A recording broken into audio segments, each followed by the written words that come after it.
Hey, this is Tim, and today we will be talking about the technical stuff regarding getting your character into Oasis. We will be focusing more on the 5e stuff because that is the game that I DM, but we will also touch very briefly on the Pathfinder part of things. So, first thing that you need to do if you want to get your character created in Oasis is, well, basically create a character. What we established for the 5e games, for now at least, is that we create a character in D&D Beyond. You'll need a free account on D&D Beyond to do that. You will create a character according to the tech rules that are posted in the Oasis primer. It's a very like step-by-step primer that takes you literally what you should roll, where you should pick what you should be aware about, and so on and so on. So it's literally just like a step by step. Even if you didn't create any character in your life on D&D Beyond, this guide, the primer guide, should allow you to do it flawlessly and without much stress or much issue. It should take you probably like, depending on how much you know about your character, what you want, probably should take you maybe 30 minutes, maybe 20 minutes. After you have your character created in D&D Beyond, you send me an info about it. And now the thing is that on D&D Beyond, there's a thing that is called campaign sharing or resource sharing. And I share my resources with everybody. So if you don't have access to things that you would like to create, so for example, you want to create a character that's an Owlin, for example, but you don't have the source books on D&D Beyond, you can message me. I'll send you a link to a D&D Beyond campaign where you will be able to create your character using all the things that I have. And I have most of the resources that we can have, and I have all the resources that we are using in our Oasis 5e games. For the Pathfinder, it's much easier because Pathfinder creation tools are all free and they're not behind any paywall or anything like that. So you can contact Gurney or Neck, probably Gurney better, and create your character in Path Builder or something else. But Gurney will also accompany you while you're creating your character in Foundry because both Oasis 5e and Pathfinder games happen in Foundry. So finally, eventually, your character will need to land there. So in Pathfinder, you can build your character in something like a tool like a path builder, for example, and then on the basis of that, import it into the Foundry or have it imported in some part and then fill out the blanks with Gurney. You just like schedule a meeting. Hey, I'm here for 45 minutes. You can do that in that time. And for 5e, when you have your character, you also link me the character. Just give me a ping. Hey, this is my character. I want to play this. And we are using a converter that allows us to get your character into the game. Now, and that is actually the end of your experience with D&D Beyond. You can still have your character on D&D Beyond for backup purposes. It's actually a pretty good backup to have. But if you don't want to, you won't ever need to go to that page or use that character anywhere because we will be rolling and leveling up and doing other things on Foundry from now on. Now, when you link me your character, the converting part takes a little bit because we need to still use some external tools to do that. That will probably change within a couple of months, but for now, it just a fair heads up. This could take up to like 2 days for us to get your character actually in Foundry. So don't wait until the last moment because it might be simply too late for us to update your character. But let's say that didn't happen and you're in. I need to then connect your character to your account on Forge VTT. So you need another account, an account on Forge VTT. You will need this account both for the Pathfinder game or the 5e game. Um, Now this is obviously a free account. You don't have to pay anything for that. You don't have to give any personal information. You just create an account, and then we link your account with an appropriate token. So, for the purposes of showing you how things work in 5e, I'll be using a temporary character over here, or a character that's inactive in a temporary account. You can see that this is our login screen. This is the town of Proto. The town of Proto is it's not a big town, and we have a bunch of adventures over here where the token sign is. You won't be able to do anything with these tokens because they are not yours. These are different players. You can only see their current status. Our current token that I assigned is this one over here, and obviously you will know which token it is yours because you'll send me the name, and that's entirely up to you. So I double clicked the token to see how it looks like, and yeah, basically all the things that you have in D&D Beyond you have over here. The skills are over here, the inventory features. Maneuvers is something that is something I'll explain in a split second. Basically, you can put anything you need over here. Now, um, a few differences that you might notice between the 5e and what we have over here in our Oasis 5e game. We're not using the native 5e D&D 5e system for our Foundry game because that system is extremely bloated, and sadly there's a lot of things that need fixing around it, and it's very hard to maintain. So what we opted on for is advanced 5th edition system, the advanced 5th edition, or A5E. This is what we're using for this game. It's very similar in in various aspects to D&D 5E, but it's much smoother and has a dozen of things integrated into the system. So we're using that system, but we're playing 5e. So don't worry, you don't have to know any new rules or any new anything basically. Now I can double click the token, or I could go into actors, and over here I see my Tyrion over here. I'm going to click it. Let's start with looking at our character sheet one by one. For example, skills. You will notice that there's a +2 and a 14 passive stealth over here. This means that we only get the +2 from the proficiency, but it doesn't show us the additional +2 from dexterity. We can change that, how it looks like in the settings. Since this is our token, we can change stuff around over here. So for example, let's say that I want to include the ability modifiers in my skill modifiers. If I check that, now I have a +4 over here because both dexterity and proficiency are calculated. To roll stuff from here, you just open your character sheet and click on something, like click on Arcana, and you'll get a little pop-up screen, and then you'll be able to just do stuff. Roll with advantage, with disadvantage, with whatever you want. Basically, this is you'll notice that there are some things that are different than 5e. So, for example, there's an expertise die over here. We don't have that in 5e, but I mean, if you get a bless, for example, you can just click that, and you get that immediately. Select public or private or blind or whatever else. Advantage, disadvantage, or different ability score. When you click roll, it's going to appear over here. And you will notice also that we have a roller. So, like, there's stuff that rolls around the screen over here. This is Dice So Nice module. You can modify the dice over here. When you log in for the first time, this will be like a pop-up for you, but you can always change settings, various settings in Foundry, in the game settings. These are your settings. These are not my or other players.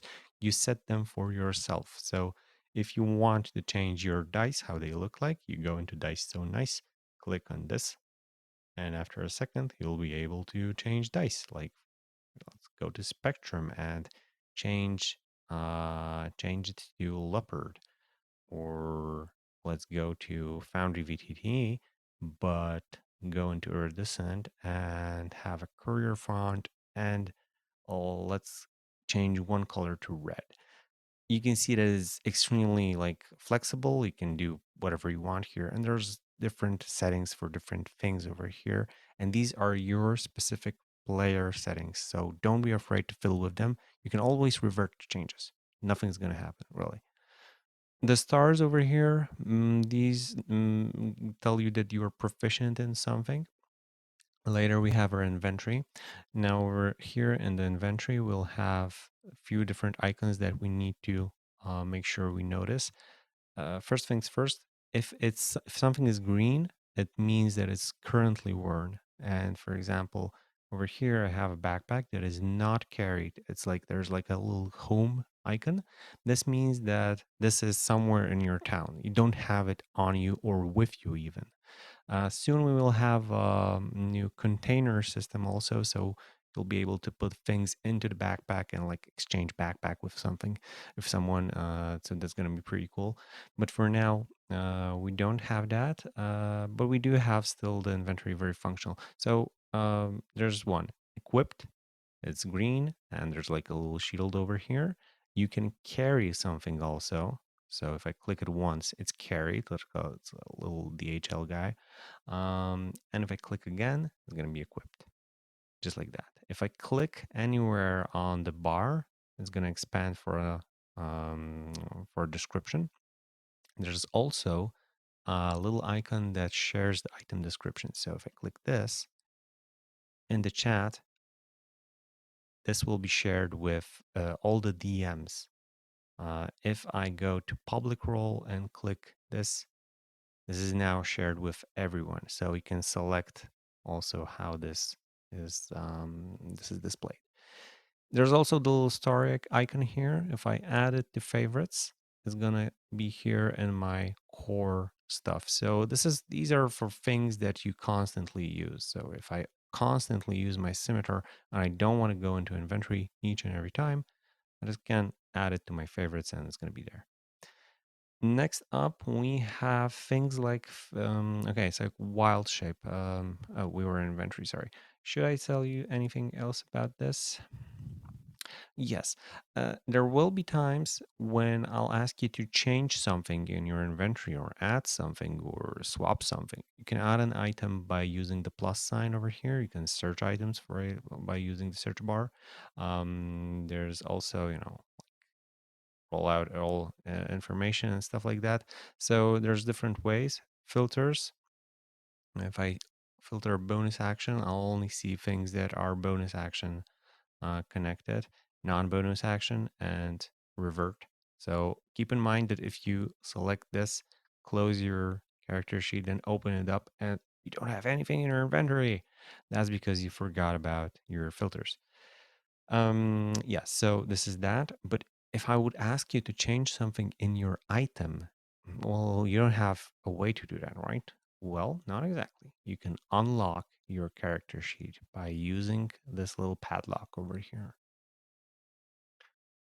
Unlocked padlock means that this whole character sheet is now configurable or possible to change.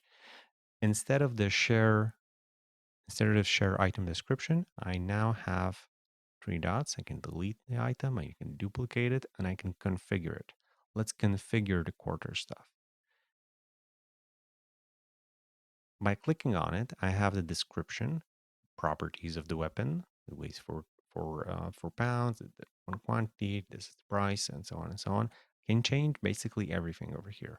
Let's say that I say you have a special Quarterstaff, and it's now uh, a ranged weapon. You can click that, and this will appear in your other tags over here. Now, again, you'll notice that there are stuff here. There's stuff here that's completely not 5e. Don't worry about it. We don't use it. We just don't use it. There's no scatter in 5e, so we don't have to worry about it. If this would be an armor, you could click over here and input an AC formula. So let's say that this is special Quarterstaff that adds 2 to your AC. Now, just to be sure, I'm going to lock it for a second. Notice the AC is 15 currently because I have a shield. I have the Quarterstaff. Let's say that the AC is 2 over here, and we're going to add instead of override. And if I would select override, that would mean that the AC is 2, and that's it. But I want to add 2 from this quarterstaff. And let's now see if it works. Exactly. As I hover over here, I see that I have a letter, shield, plus quarterstaff that gives me this +2 to AC. Now, this is all done by you. No DM has to do anything over here. It's all up to you if you how you prep your character sheet. In the actions, we have an attack action, and this is again something we can configure now. Let's say we want to add 2 different attacks. This first attack is notice what I did here. I clicked on the configure on the attack. What happens when I click? It gives me the item description. Activation is 1 action. Targeting is 5 feet. Nothing that you would be surprised of, honestly. Rolls are most important. This attack roll uses strength, adds proficiency bonus. It's a melee weapon attack. Critical hit is on a 20. It adds 1d6. It deals 1d6 bludgeoning plus strength modifier. And if it's there's the second attack that I can choose because it's a versatile weapon. And this is 1d8. So if I click on it over here, you're going to see that I now have an option to select which attack because I copied an attack over here. Let's remove it for a second and see how it works usually. I click on it. Now I can select public role, normal, advantage, disadvantage, some expertise die, situation modifiers. And over here, which is interesting, I can choose which damage. So if you remember, over here we have the double-handed 1d8 and the one-handed damage from the quarterstaff 1d6. So I can choose which one I want to roll. Let's roll the bigger one. Clicking roll and click everything over here. 1d8 plus 0 because my strength is 0. It doesn't add the strength mod to the attack because I don't have any strength mod. If I would choose dex over here and now roll, this would add my dex mod over here, right? And now also notice that it rolled double damage because I didn't deselect one of these over here. All right, let's go back to the attack rolls. I'm going to duplicate an attack again and create an attack that is exactly a dex roll and is 1d12, let's say. I don't need to add this. This is something additional, honestly, but it can be added over here. Um, and once I created this, that's it. That's basically all you need. Now I'm going to close it.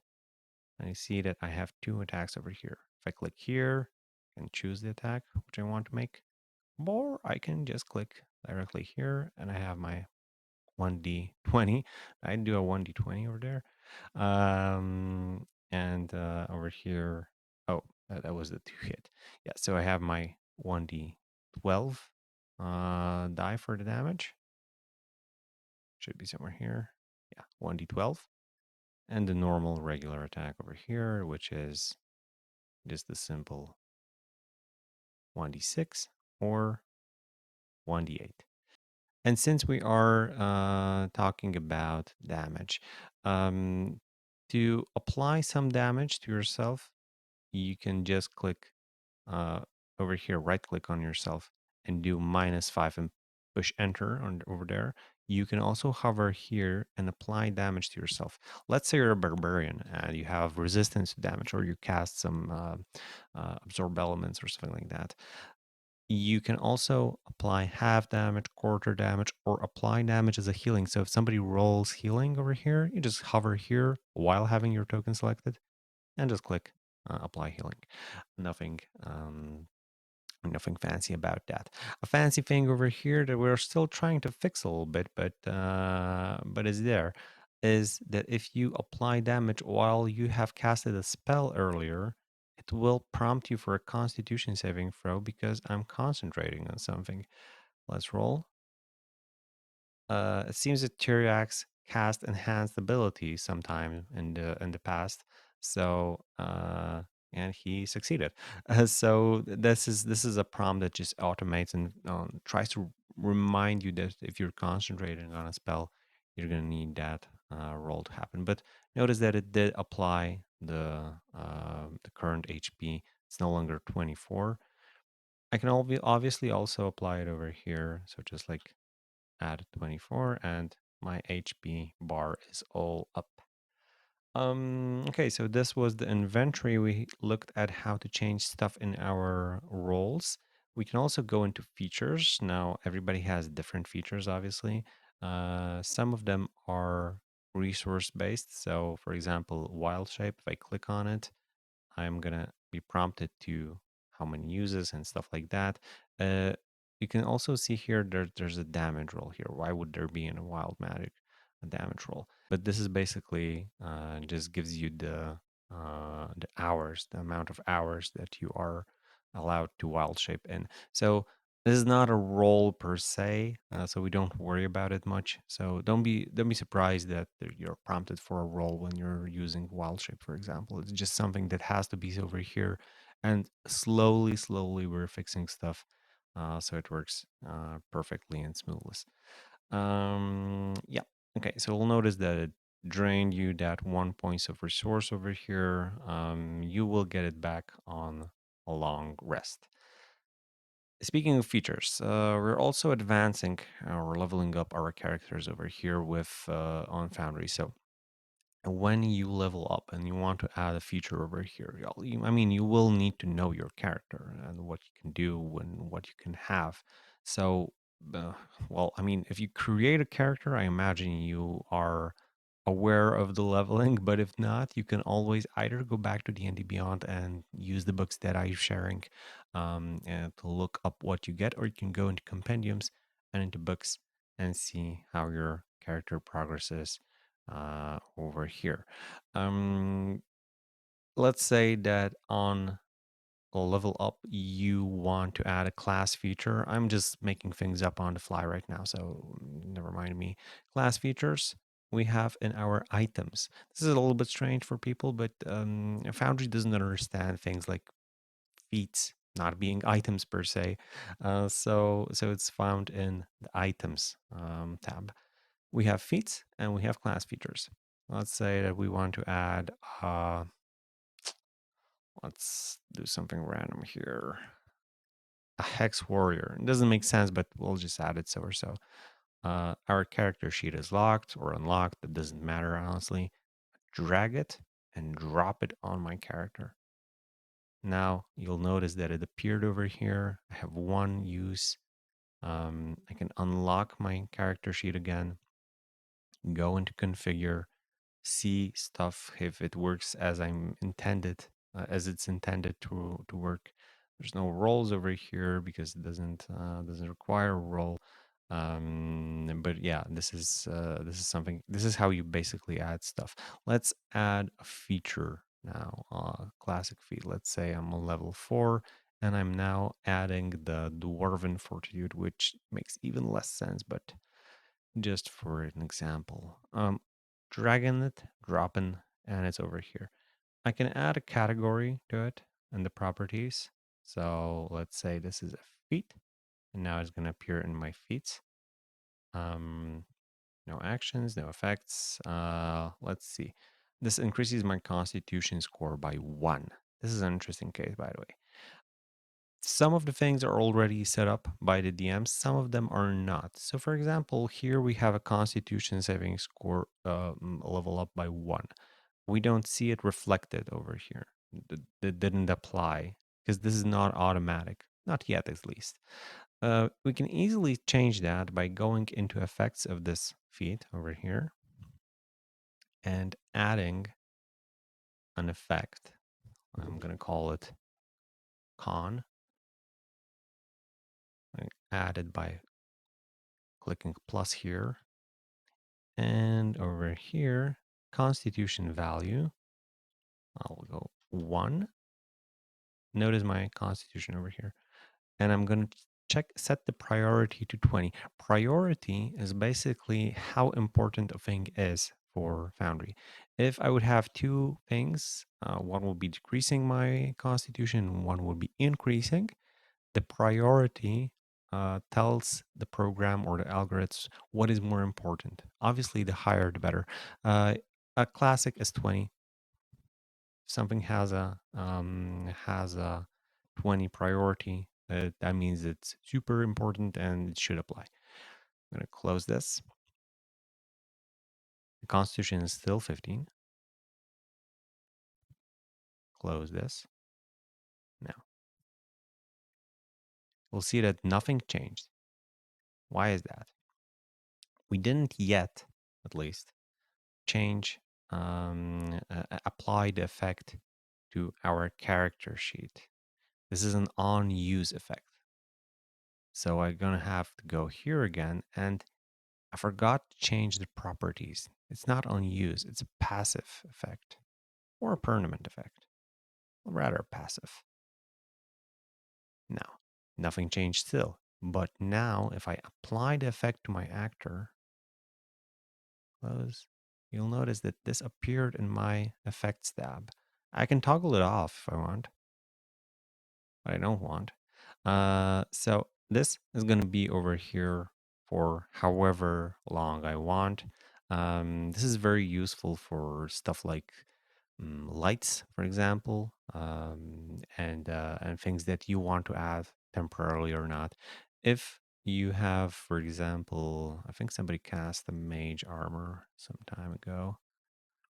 Mm, I'm not going to find it here now, but well, sometimes there's an option to apply an effect from the chat. Sometimes no. These will appear in your effects tab. It's very, very useful. You can create your own effects. I'm going to create an effect called light over here. And obviously, you don't have to create them. I mean, it's entirely up to you. Pushing L to see bright light radius, priority 50, value 10. And now we have a light effect that we can push on and off. So let's say you're saying, hey, DM, I want to light up a torch. You will have this effect over here. You can click it and it's all ready for you. Now I'm going to go into my DM account now. So I'm clicking a different tab. A very similar screen, but somewhat different. I have a DM tokens over here. And what I'm going to do is I'm going to open my utility holder. I'm just going to drag and drop a light effect over here. This is something I pre-made earlier. Going back to my player token, notice that this appeared here because the DM, so me, dropped it over here. I can toggle the effect on and off. This is something that's going to just stay with the character now. All right, so we had our inventory features. We noticed how we are advancing our character. We can change stuff also over here. If our padlock is open, you can change languages and add stuff. You can change damage and resistances, immunities, vulnerabilities, and stuff like that. So everything is more or less flexible.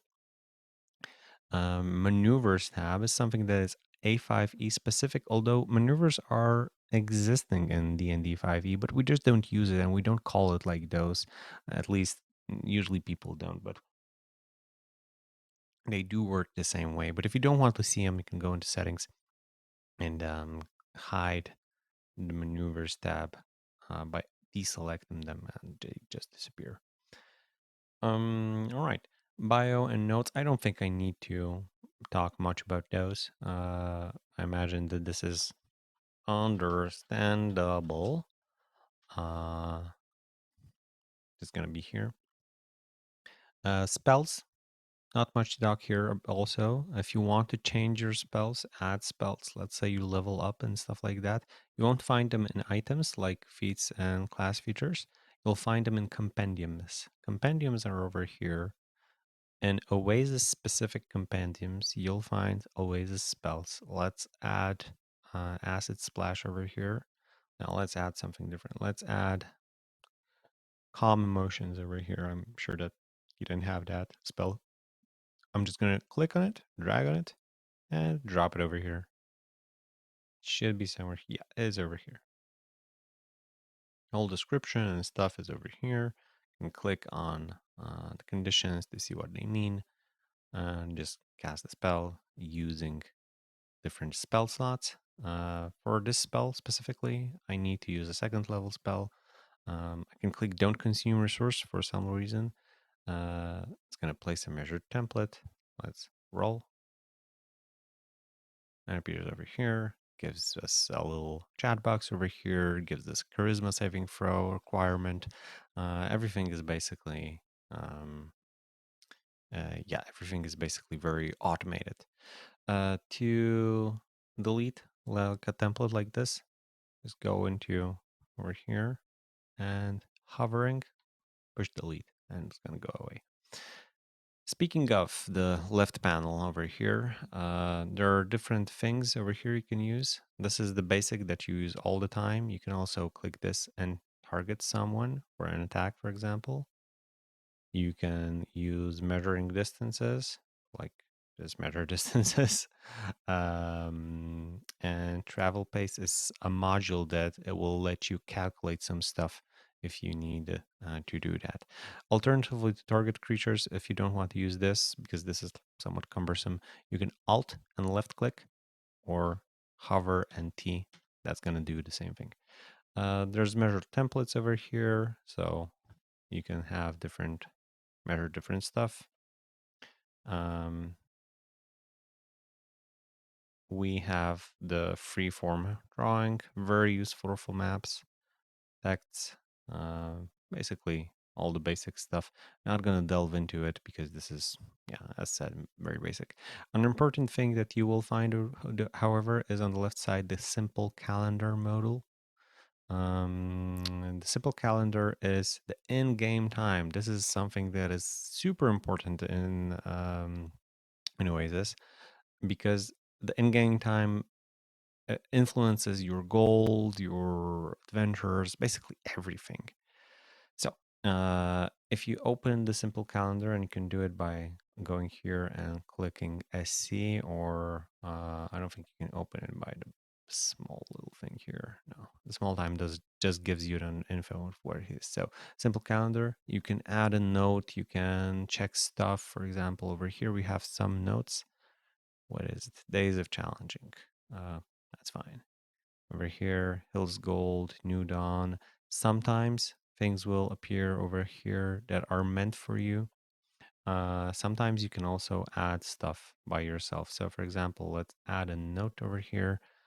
Uh, Yada, yada. Save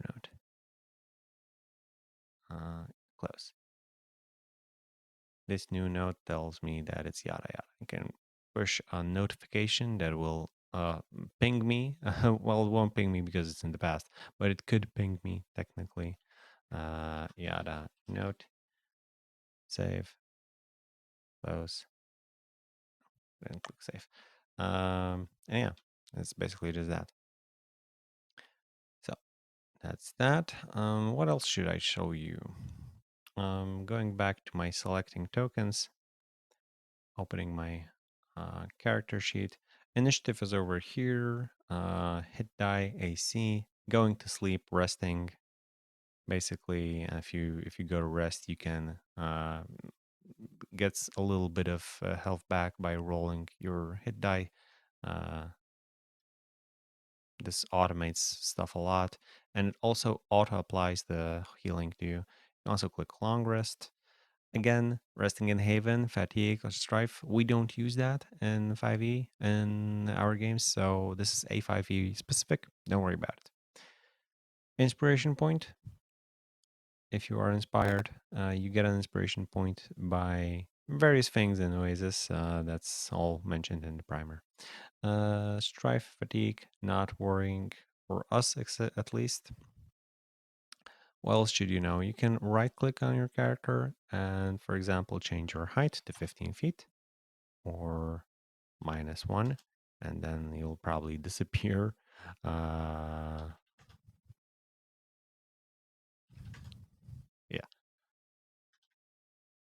You can also add a condition to yourself. So I'm going to remove concentration and add invisible, for example, or remove and add frightened.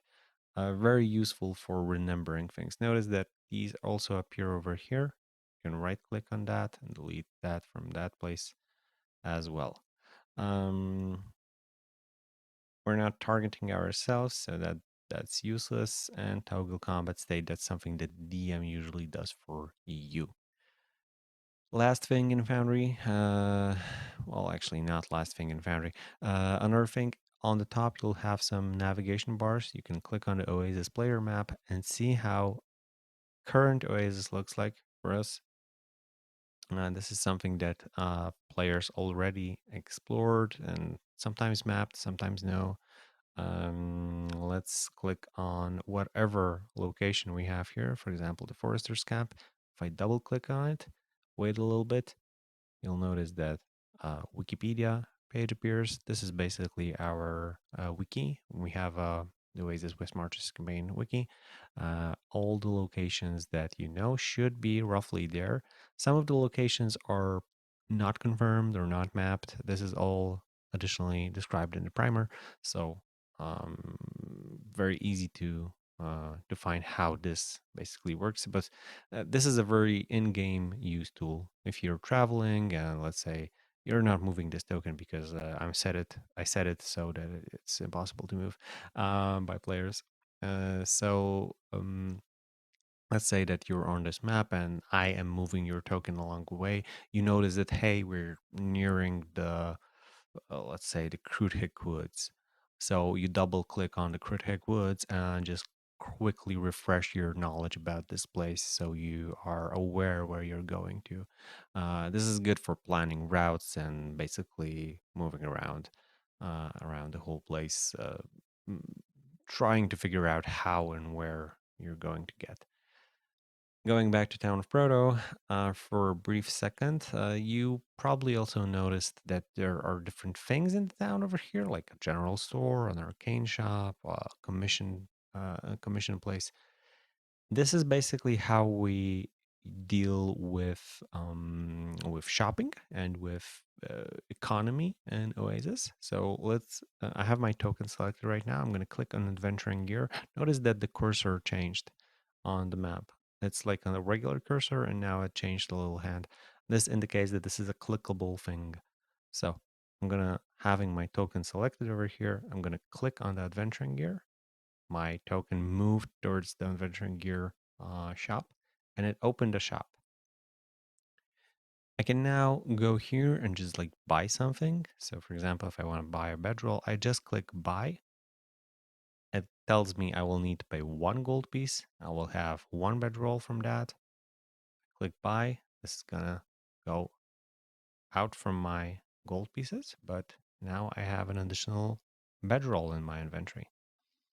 This works only when a GM is logged in. This is to prevent some hacks by different players, not in Oasis, but generally in the game system. So it's not something that we can change. Sadly, we would love to change that, but shopping has to be done when a DM is online.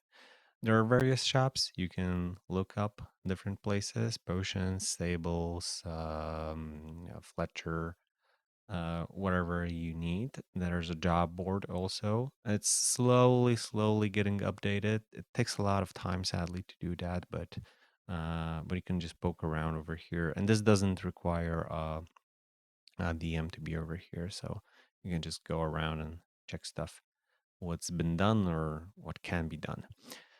Um, last things last, the tomb over here, it's a slightly different type of shop. This is an association of players, from players, by players, that chip in half of their earnings, basically.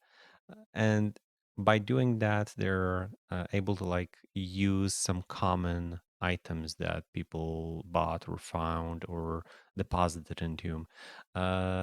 It's pricey. As said, it takes half of your gold basically. The rules are in the primer, so I'm also not delving too deep into that. But this is a like a different type of shop. So while on in the potions, for example, or wherever, you'll see prices and option to buy in Tomb. Everything is free, and everything is also has a little note that it's Tomb.